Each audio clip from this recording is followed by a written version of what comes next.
بسم الله الرحمن الرحيم أجعلتم سقاية الحاج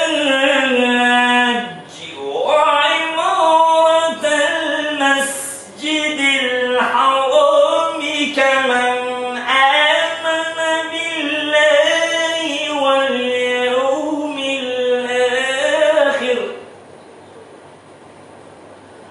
وجاهد في سبيل الله لا يستوون عند الله